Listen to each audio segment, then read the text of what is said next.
안녕하세요, 알렉스입니다. 오늘은 좀 특별한 이야기를 해볼까 하는데요. 퇴사 후 제가 매일 하는 루틴 중 하나인 성경 공부에 대해 이야기하려고 합니다. 49살에 퇴사하고 얼마나 답이 안 보이면 이 나이가 되도록 보지도 않은 성경을 다 보겠어요. 사실 시작은 그냥 막연하게 성경을 한번 봐야겠다 싶었고, 엄마 집에 가보니 엄마가 갖고 계신 성경책 여러 권 중에 되게 옛날 성경이 하나 있더라고요. 이게 세로줄이라 읽기도 불편하고 낡았는데 이상하게 저는 그게 좋았습니다. 그리고 성경책을 뒤적거려 보니까 엄마 흔적이 고스란히 남아있어서 더 좋았어요.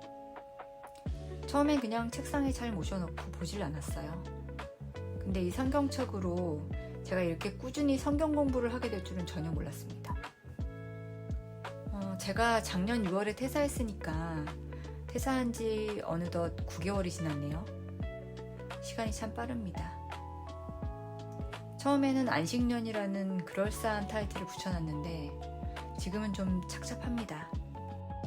아, 이제 나를 원하는 회사가 없구나.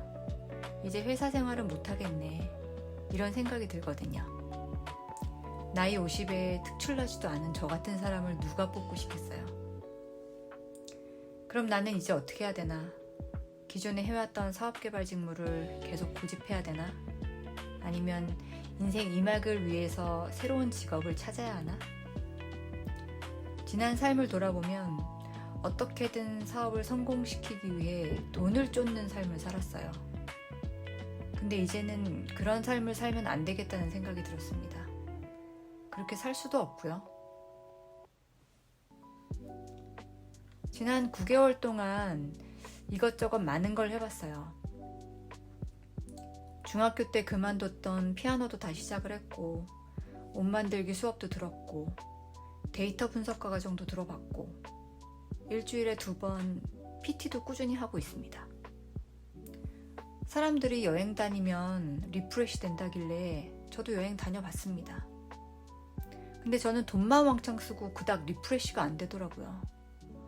여행 가서도 사업 아이템 찾고 있고, 복잡한 생각에 새벽까지 잠 못 자고, 아침에 늦게 일어나서 계획은 다 어그러지고, 또 그런 나한테 실망하고 짜증나고. 그래도 제가 하나 발견한 게 있는데, 제가 미술관에 가서 그림 보는 건 정말 좋아하더라고요. 그림을 보면서 이런저런 생각도 하고, 생각지도 않게 영감도 받고, 나를 돌아보게도 되고요. 그리고 쇼핑도 좋았습니다. 다른 나라에서 옷도 사고, 가방도 사고, 액세서리도 사고, 내 취향에 맞게 꾸미고, 미술관 가서 그림 보는 내 모습이 근사하더라고요. 아, 나는 참 아름다운 걸 좋아하는구나.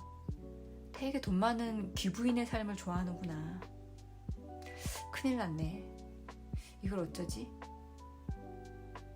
또 그러고 나선 귀부인처럼 고급진 카페에 가서 커피랑 디저트를 홀짝댔는데 참 좋더라고요. 근데 현실은 백수잖아요. 매일 이렇게 살면 파산하겠죠. 내 취향은 이렇게 화려하고 아름다운 걸 원하는데 내 현실은 왜 이럴까? 난 대체 앞으로 어떻게 살아가 하나? 왜 내 인생을 자꾸 꼬이지? 연봉도 최고고 임원도 됐는데 왜 멀쩡하던 회사는 망하고 왜 그만턴 투자금은 그렇게 빨리 소진되지? 대체 어디서부터 잘못된 거지? 기존에 내가 벌어먹고 살던 얄팍한 지식과 기술로는 이젠 안 되는 세상 같은데 나는 그럼 어떻게 살아야 하지? 그러다가 우연히 JYP 박진영 씨 인터뷰를 봤어요. 어느 날 뭔가 잘못된 것 같다는 생각이 들었고 그 길로 성경을 읽기 시작했다고요. 성경을 읽고 앞으로 어떻게 살아가야 할지 깨달았다고요. 그래, 성경에는 삶의 진리가 있고 해답이 있다잖아. 그럼 나도 성경을 읽자. 이 막막함을 좀 해결해보자.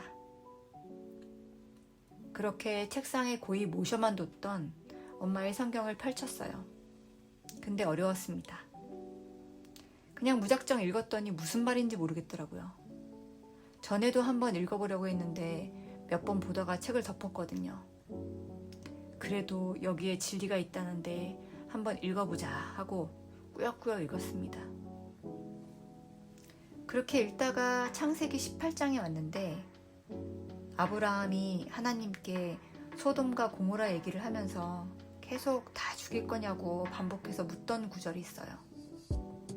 거기서 뭔가 느껴지는 게 있었습니다. 이게 뭐라고 설명하긴 어려운데 그냥 읽다가 나도 모르게 그 대목에서 눈물이 펑펑 쏟아졌어요. 그냥 그런 순간이 있었고 그게 너무 생경한 경험이어서 그 다음부터는 이게 뭐가 있나 보다 이러면서 계속 읽게 됐어요.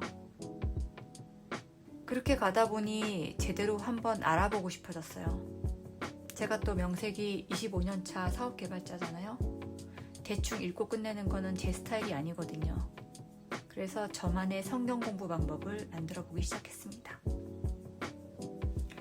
우선 제가 너무 무지하니까 목사님 설교를 들으면서 이해하는 게 좋겠다 싶었어요. 이것저것 검색하다가 베이직교회 조정민 목사님 설교를 듣게 됐는데 저한테는 참 좋더라고요. 그 시대의 역사적 배경을 자세히 알려주시고 군더더기나 감상보다는 좀 팩트 위주로 성경 말씀 그대로 설명을 해주셔서 저처럼 성경을 처음 읽는 사람한테는 좋은 가이드가 됐습니다.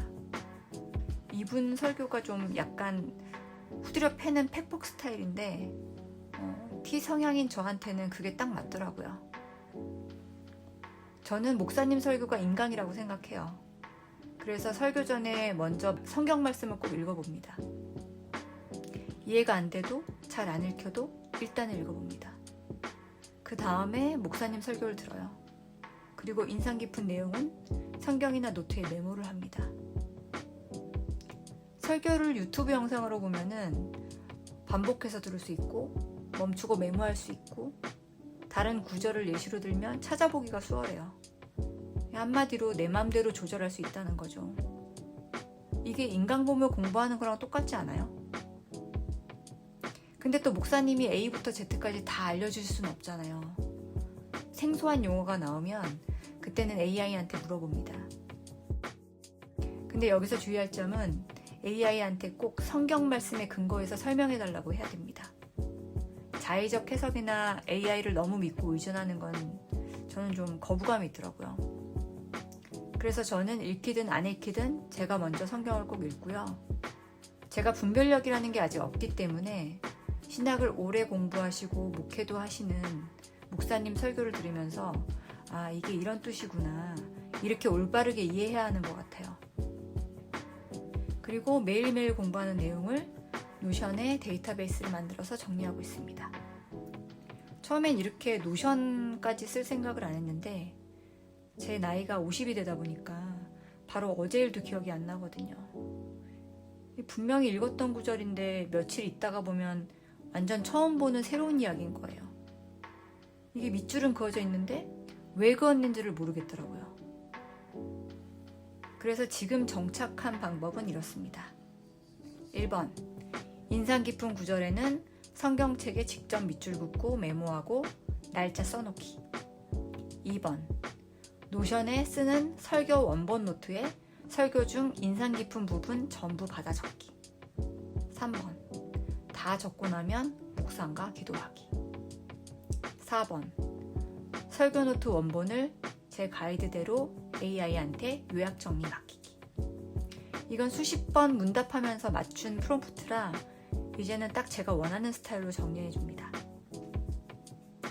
이렇게 작년 11월부터 매일 2시간 꾸준히 성경 공부를 하고 있습니다.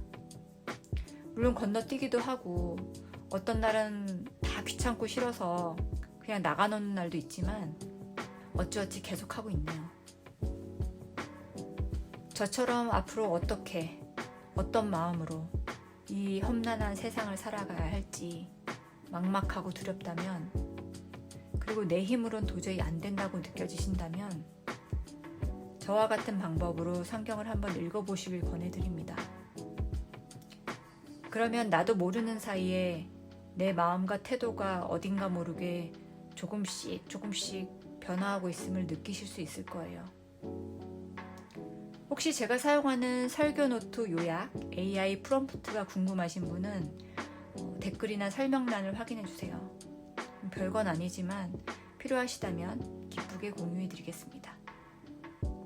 저에게 옷 수선하는 법을 알려주신 저희 엄마가 이번엔 성경까지 물려주셨네요. 엄마의 낡고 오래된 성경 역시 제 취향입니다. 지금까지 퇴사 후 인생 2막을 준비하고 있는 명랑한 백수 알렉스였습니다. 오늘 영상이 여러분께 도움이 되셨다면 구독과 좋아요를 부탁드립니다. 감사합니다.